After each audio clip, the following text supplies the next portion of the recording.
Hello Taurus, welcome po sa inyong reading. So this is for August the 7th to August the 9th reading. Para po sa mga bago, don't forget to click the subscribe button, smash the like button, comment below kung kayo po ay nakaka-resonate and hit the notification bell. Kung gusto niyo pong sumali sa ating live session sa kabilang channel po yan, that is Babaylan TV. No? Yan po ang ating unang channel catered for our international audience. At kung hindi niyo po maabutan yung live sessions, pwede naman kayo magtanong dito sa comment section as long as the question po is answerable by yes or no. No? So Taurus, I want you to know that this is a general reading. You may resonate with the entire reading or you may resonate with some bits and pieces of the reading. Take what's only yours. And I also want you to know now if you're looking no, for the reading for the exes or yung X-Files, nasa Facebook po yan, no? Para wala pong away dito sa YouTube. Ayan. So let's start. Taurus. Parang bigla-bigla na lang to. Parang sinasabi mo, may mood swings ba tong person ko? Kasi bigla na lang, may fluctuations of energies dito. No? May sinasabi natin na parang si person, pabigla-biglang nagbabago yung kanyang mga actions. Minsan, sobrang cold. Minsan, parang submissive naman, no? Napaka-giving, sabihin nating generous, no? Tapos babalik na naman siya ng missing in action. Pero ngayon, nakikita mo yung nagiging frequent, no? Itong pagiging sweet niya, nagiging frequent din itong consistency, no? Ng kanyang efforts. So, for a few numbers of you, baka nireject niyo na, no? Or probably hindi man siya nireject in um in face to face kumbaga sa harapan. Parang sa'yo, sa puso mo, sinabi mo na, I don't, I'm not going to entertain this person anymore, no? Pero, kung kailan naman the tables turned, kung dati ikaw yung nag-e-effort kay person, no? Tapos bigla kang nanawa, nawala yung amor mo. It could be na ikaw itong nasaktan with your person's actions. Tsaka naman siya ngayon na biglang parang sinusuyo ka, no? To a point na nililigawan ka uli. Yun yung feeling na nag-e-effort siya uli. Ngayon, ikaw naman, dahil meron kang idea na, no? Kung ano ang routine ni person, you're crossing your fingers na, ay naku, sana naman hindi naman ito um, mangyari uli, no? Or sana naman kung ginagawa niya yan ngayon, no? Sana dire-diretso na. Baka mamaya mag-aantay na naman ako sa wala, no? So, there's something in here, sabihin natin, hindi ito yung nagpapahabol. Kasi yung pag sinasabi natin nagpapahabol, um, gusto niya, pero talagang nag-iinarte, no? Yun yung nagpapahabol eh. Yung mag-iinarte muna. Dito, gusto mo rin, pero what's the difference is, there's hindi ito inarte. I'm setting boundaries kasi I want to protect myself dahil nasaktan na ako before.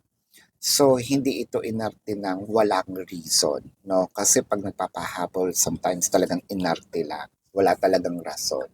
Eh, gusto ko naghahabol, naglalaro ng ganda-gandahan. 'Di ba? Yung sa'yo is, no, gusto kita, pero there's boundaries na muna for now. Now, if you wanted to pursue me, no, and if you're truly decided that you wanted to pursue me, then probably I wanted to see the sincerity. I wanted to see yung iba sa inyo probably nagbibigay ng tests, no? Dito kay person. Uh, with the Three of Cups, the Page of Pentacles, and the Queen of Swords. So, ang nakikita ko dito, there's something about an inuman. There's something about, it's actually blatant in here. Not just because it's visually, no, na merong inuman or something. Um, I can see here that probably with the energy per se and the interpretation of it, no, there is a celebration, whether it is holiday or you created it, not just you but them, or with a Three of Cups, it could be other people created it, but there's something in here that's celebrating, and you kind of like you're the one who initiated or opened up the emotion, and it ends up na parang ikaw yung nagalit, no? Kasi for a few numbers of you, Three of Cups may also be an indication of a third party situation, no? Parang bigla mong nalaman na, uy, meron palang um, hindi lang pala ako isa. So that's probably one of the pain or one of the trauma, no? It might be in a relationship, it might be that bigla mong nalaman na, ay, may nilalandi pa pala tong iba, no? So parang yung sa'yo, sayang naman itong investments na binigay ko, no? With the Queen of Swords in here, parang, um, kung pwede lang akong kung pwede ko lang putulin yung dila nito, no? Kasi napakabulaklak, no? Parang pinasakay ako, hindi naman ako, hindi, wala man lang siyang kinikwento, no? All of a sudden, I feel like my investment goes to waste, no? With the Six of Cups and the Four of Pentacles. O ang hirap ng ginagawa mo dito, no? Kasi ang nakikita ko is you're missing the person, um, but you're also protecting yourself. Yep, that's true. Pero kung hindi ka natuto at hindi mo kung kumbaga baliwala sa'yo at hindi mo binavalue yung sarili mo, malamang sa malamang, this person is already controlling your life, no? Somewhat nakikita ko dito, kaya ko nasabi na hindi biro dahil masaya ka kasi na nakikita mo siya, masaya ka na siya yung feeling, no? Siya yung feeling mo na enhance niya in a good way. At the same time, pinipigilan mo yung sarili mo na huwag mo nang ipakita, no? Ang hirap lalo na alam mo sa sarili mo masaya ka or malungkot ka, pero kailangan nagpapaka either professional tayo, no? Kailangan kalmado lang, no? Ang pinakamahirap nito is may itch, no? For us to express our emotions, but we tend not to, no? With the Page of Cups and the Nine of Wands. And there are times na minsan nag-sneak out, no, tayo. We're keeping tabs on the person, tinitingnan natin, ito ba yung um, ito ba yung third party, no? Or ito ba yung um, mga gagawin nito ni person. There's actually um,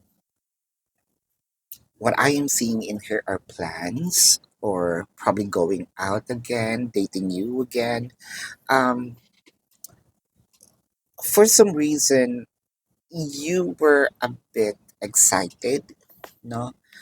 But with the Four of Pentacles, ang nakikita mo nga dito is, am I gonna go, am I gonna invest again? And then, baka masayang na naman. So, you might be sitting on a fence of giving in, but you're also holding back from your emotion. Ang hirap nun na with the Four of Cups, the Queen of Cups, and the Emperor. what I am seeing in here as well is parang there's a certain decision here that you're dinadown mo yung sarili mo. Sinasabi mo, I'm not gonna be anyone's favorite naman, no? Or I'm not gonna going to be this person's point of attention, even though that I give everything, to my person. With the Four of Cups, let's clarify that with the Nine of Swords and the Moon card. So there's actually a lot of questions running inside your head. Sleepless nights are also in here. You are actually looking for either a sign, you're actually looking for an answer, um, a clear answer, no, from the person with the Nine of Pentacles and the Knight of Pentacles. So it felt like there are promises here that your person wanted to tell you. There are promises here that your person is probably already verbalizing it. But ang sinasabi mo, nasan yung actions? So, dito lang tayo, no? Kasi parang ang feeling natin dito naglolokohan tayo kasi promises without actions is kind of giving me false hope. It can also be, manipulations of my feelings, right? So I'm actually looking for an action. I'm actually looking for a move, no, an effort coming from you. The lovers and Sana Muerte. Um, so sa cross watchers naman, I am seeing that there might be some test or a little time, but I am seeing that you're gonna be given a chance to go back into this person's life. Yes, there is reconciliations. Yes, there is a chance. It doesn't matter how many chance, second chance. Laging sinasabi second chance. Pa ilang second chance na ito. So, ganun na lang. It doesn't matter how many chances, but um, I'm seeing that you and your person is going to be together again. Well, at least there are, uh, what do we call this? Uh, Sabihin natin na mature, naalis yung konting toxicity, no? Not all, pero at least mas magiging okay kesa nung dati. Medyo, but not crystal clear yet. It may take a little time because of parang nakakita kasi ko dito ng fog of war, no? Who's going to win the battle? So, I'm pulling you in, ikaw din, I'm pulling you in. So, parang nga may hatakan kayo ng tug of war, yun nga. Hindi ko alam kung anong tawag sa Tagalog, basta tug of war. No, yung hilahan lubid, yung ganyan. So, let's check here the zodiac sign of your person. This could be their sun sign or a placement in their chart. I need you to help me and my love for you is stronger than ever. So, katulad ng sinabi ko kanina, it's very certain that your person here feels a little intense right now. Medyo clear yung intentions niya ngayon. But I think that this one, I need you to help me, is coming from the Taurus, no? I need you to help me understand what kind of relationship you want, or you want from me, or you aspire, no? Kasi I'm not going to risk my time just to waste it, no? Kasi I'm actually looking for someone who's really going to be with me, for if God paved the way for the rest of my life, di ba? Ay hindi naman ako na nakikipaglaro, no? At hindi ko nilalaro ang puso ko. Ayan. So this is your reading. Let's check the zodiac sign of your person. Now this could be their sun sign or a placement in their chart.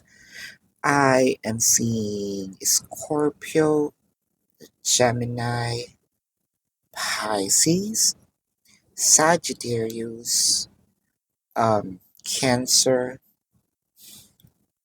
Pisces, Scorpio, Cancer. Yep, water placements are in. Aries, Taurus, Virgo, Capricorn, Leo. I'm also seeing Libra in here. So yeah, this is your reading, Taurus. Para po sa mga bago, don't forget to click the subscribe button, smash the like button, comment below kung kayo po ay nakaka-resonate, and hit the notification bell. Kung gusto nyo pong sumali sa ating live sessions, din po yan sa ating kabilang channel, that is Babaylan TV. No, yan po ang ating unang channel catered for our international audience, and nagla-live din po tayo doon. Kung di nyo maabutan yung live sessions, pwede naman kayo magtanong dito sa comment section as long as the question po is answerable by yes or no. No? So, Taurus, kung kilala nyo yung sarili nyo, if you feel like hindi naman kayo masasatisfy sa yes or no na sagot lang, there is actually a link in the description box. Click the link. You're gonna be routed to my website. Sa pinakababa po nandun yung question form. Sa pinakababang baba nandun po yung mode of payment. No? How much per question, the number, the name for your reference. And I also created a 4 questions plus 1. That's actually a discounted price. So take advantage of it. And if you want to book a personal reading, nandun din po siya sa description box. So Taurus, tuloy ang manhunt, no? Nasa description box din po yung mga fake accounts na pwede nyo i-report. Send it to the designated email para po makabunot tayo ng winner for the private reading. And if you still care about your access, doon po yan, no? Sa ating Facebook account, Babaylan TV, no? Para hindi po kayo nag-aaway-away dito sa YouTube, no? Baka mapasara ang YouTube, ako ang nadali. This is your reading. Love and light to you. Namaste. See you po sa next reading. Goodbye.